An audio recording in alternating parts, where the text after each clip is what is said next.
Assalamualaikum warahmatullahi wabarakatuh. Pada minggu ini kita akan melanjutkan pelajaran kita di bab 2, yaitu tentang corak kehidupan dan hasil-hasil budaya masa praaksara Indonesia. Sebelumnya, seperti biasa, kita akan membahas mengenai kompetensi dasar. Pada pelajaran kali ini, kalian harus bisa yang pertama, memahami perkembangan bumi dan munculnya makhluk hidup. Yang kedua, memahami terbentuknya kepulauan Indonesia. Yang ketiga, memahami corak kehidupan dan hasil kebudayaan pada masa praaksara. Dan yang keempat, memahami hasil-hasil kebudayaan Nusantara pada masa praaksara hingga tingkat lanjut. Oke, kita belajar lagi ya.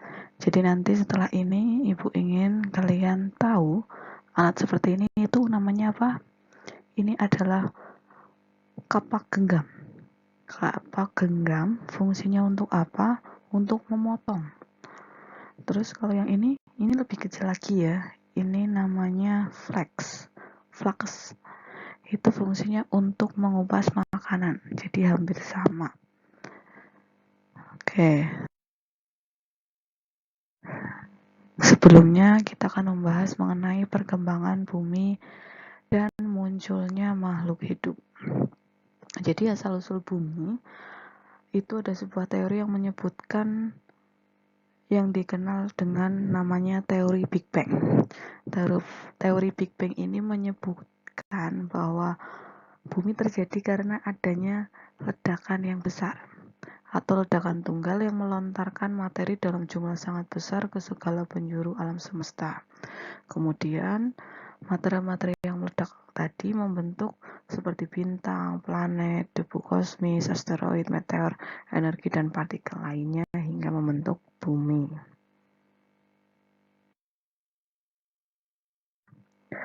Menurut teori geologi, perkembangan bumi dibagi menjadi 4 tahapan. Yang pertama yaitu masa Arkaikum. Masa Arkaikum ini ciri-cirinya yang pertama itu belum ada kehidupan. Bumi masih berupa bola gas yang sangat panas. Terus berlangsung kurang lebih 2.500 juta tahun yang lalu. Jadi pada masa Arkaikum, bumi itu masih sangat panas sekali dan belum ada kehidupan. Kemudian yang kedua ada masa Paleozoikum, berlangsung 500 sampai 245 juta tahun yang lalu. Suhu bumi sudah mulai stabil, mulai ada kehidupan, berupa makhluk bersel satu atau yang dikenal dengan mikroorganisme. Jadi, bumi mulai ada kehidupan itu pada masa Paleozoikum. Kemudian berkembang lagi menjadi masa Mesozoikum. Di sini dikenal dengan zaman sekunder. Di sini mulai ada reptil yang punah dan mulai muncul mamalia. Kemudian yang keempat itu ada zaman atau masa Neozoikum. Hewan yang berukuran besar sudah mulai berkurang. Pada zaman Neozoikum ini, dibagi menjadi dua, yaitu ada zaman tersier, di mana mulai muncul jenis primata seperti kera dan yang kedua itu ada zaman kuarter. Di sini mulai ada kehidupan, munculnya manusia purba. Ini pembagian zaman perkembangan bumi menurut teori geologi. Geologi itu ilmu yang mempelajari tentang perkembangan bumi. Ingat ya, menurut teori geologi itu dibagi menjadi 4 tahapan masa. Masa Arkaikum, Paleozoikum, Mesozoikum, dan Neozoikum. Yang kedua ada perkembangan makhluk hidup. Makhluk hidup yang pertama kali muncul itu terjadi tadi ya udah dibahas pada masa Paleozoikum. Teori tentang munculnya makhluk hidup ini dibagi menjadi 3. Yang pertama ada teorinya Charles Darwin yang sering kita dengar bahwa semua kehidupan memiliki leluhur yang sama. Secara kehidupan mirip dengan sebuah pohon yang mengalami proses yang panjang hingga jutaan tahun yang disebut dengan proses evolusi. Atau teori Darwin ini dikenal dengan bahwa manusia itu berasal dari kera ya. Kemudian yang kedua, teorinya Harold Urey. Kehidupan terjadi pertama kali di atmosfer. Dan yang ketiga ada teori kreasionisme, meyakini bahwa kemunculan tiba-tiba atau seketika itulah yang disebut oleh ciptaan Tuhan. Jadi di antara teori ini mana yang benar? Semuanya benar. Karena teori itu benar. Karena setiap teori itu memiliki kebenarannya masing-masing. Yang penting kalian cukup tahu bahwa ada teorinya Charles Darwin, ada teorinya Harold Urey, dan ada teori kreasionisme. Oke, terbentuknya Kepulauan Indonesia. Bagaimana sih terbentuknya Kepulauan Indonesia? Kepulauan Indonesia ini terbentuk karena berbagai macam faktor. Yang pertama, itu ada tenaga endogen. Tenaga endogen itu apa? Tenaga yang berasal dari dalam bumi yang memberi pengaruh besar terhadap terbentuknya Kepulauan Indonesia, seperti kayak pergerakan lempeng menyebabkan gempa bumi, itu kan mempengaruhi perubahan bentuk Kepulauan Indonesia. Terus yang kedua ada tenaga eksogen. Tenaga yang berasal dari luar bumi, seperti ada atmosfer, air, organisme. Misal nih kalau pas airnya sedang banyak atau banjir.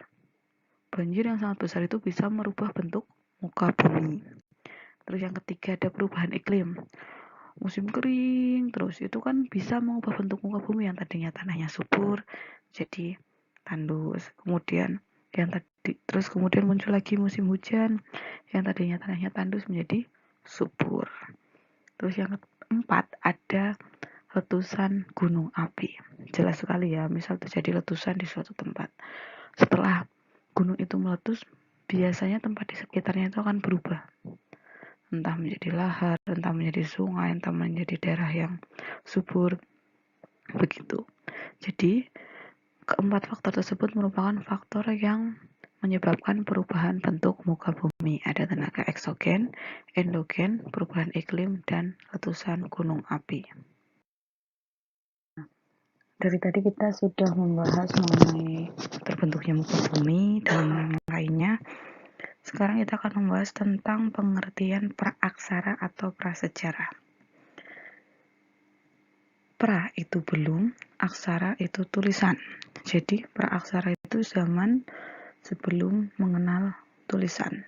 Dan masa praaksara itu berarti masa di mana manusia belum mengenal tulisan. Pada saat kita membahas masa praaksara, kita akan mengenal istilah yang namanya fosil. Fosil itu apa? Fosil adalah sisa makhluk hidup baik berupa binatang, tumbuhan, maupun manusia yang telah membatu. Kemudian ada artefak.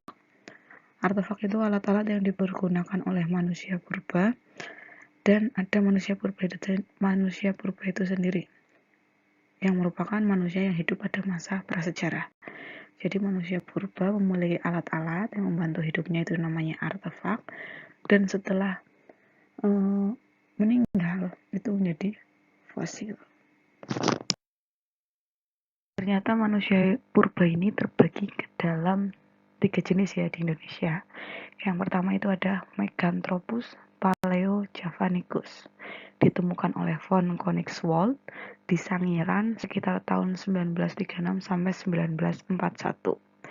Mega ini berarti besar, jadi Meganthropus paleojavanicus itu manusia besar yang ditemukan di Jawa.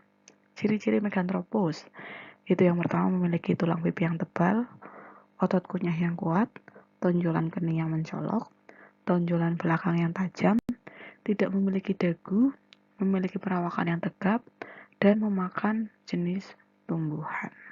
Ini ciri-ciri Meganthropus paleojavanicus.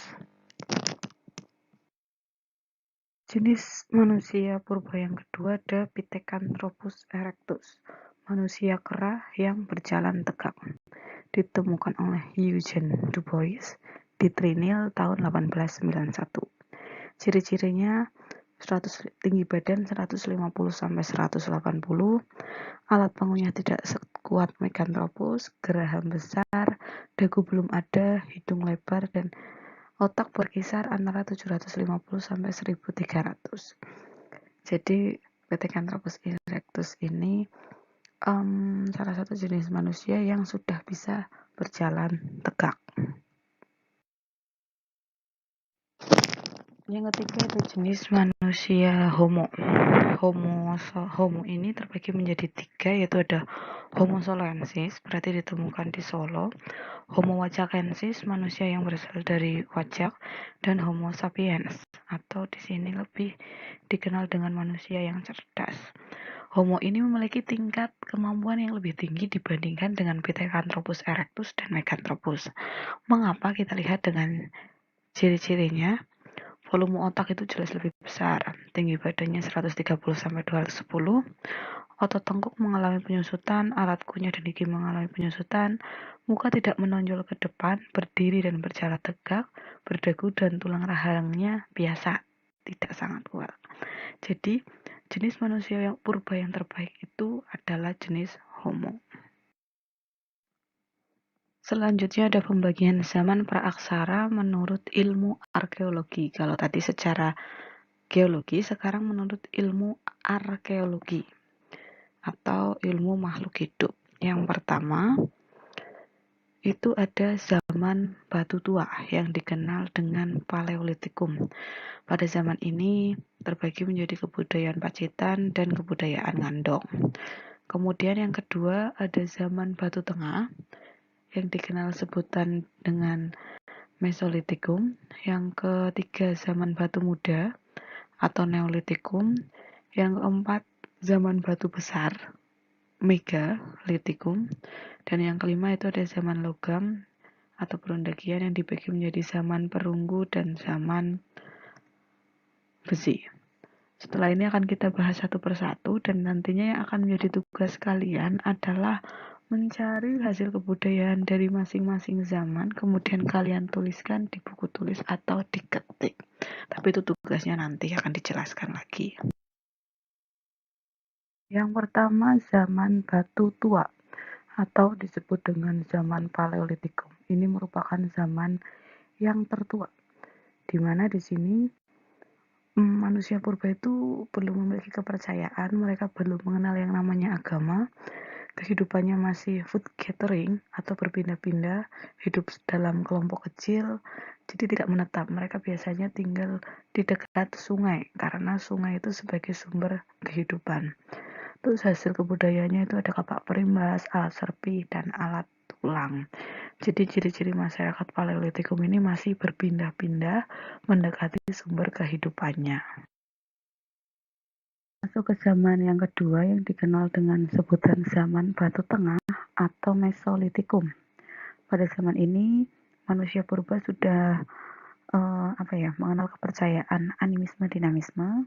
Kemudian mereka tidak hanya berpindah-pindah tapi mulai berburu dan mengumpulkan makanan. Dan mereka mencoba-coba kemudian bisa menghasilkan api. Hasil kebudayaannya ada kejokan modingar, pabel, kapak pendek, pipisan, abrisaurus, flag, ujung mata panah, kapak persegi, dan alat-alat dari tulang. Nanti kalian kalau penasaran, ini akan menjadi tugas minggu depan. Tenang ya. Yang ketiga ada zaman batu muda atau Neolitikum. Di sini manusia sudah mulai menetap. Yang tadinya mereka berpindah-pindah, mereka mulai menetap karena mereka sudah mulai bercocok tanam. Ya masa setelah mereka menanam kemudian hasil tanamnya ditinggalkan, nggak mungkin. Jadi mereka sudah mulai menetap, tinggal di gua-guanya dekat dengan sungai, mulai bercocok tanam, dan di sini menyebabkan mereka sudah memiliki perkumpulan masyarakat. Begitu. Terus adanya kepercayaan atau agama yang mulai mereka anut masih animisme dan dinamisme. Dan hasil kebudayaannya atau alat-alat yang mereka gunakan itu ada beliung persegi, kapak batu, perhiasan, pakaian. Mereka sudah mulai menggunakan pakaian dari kulit kayu, dan kemudian ada tembikar. Dan alat-alat yang mereka gunakan itu sudah lebih modern ketimbang zaman batu tua dan zaman batu madya.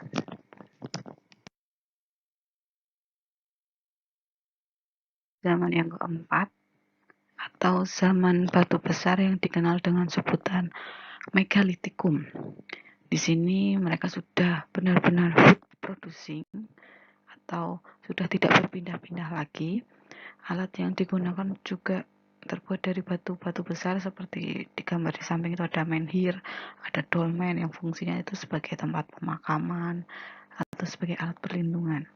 Hasil budayanya ada menhir, dolmen, sarkofagus, kubur batu, punden berundak, waruga, dan arca.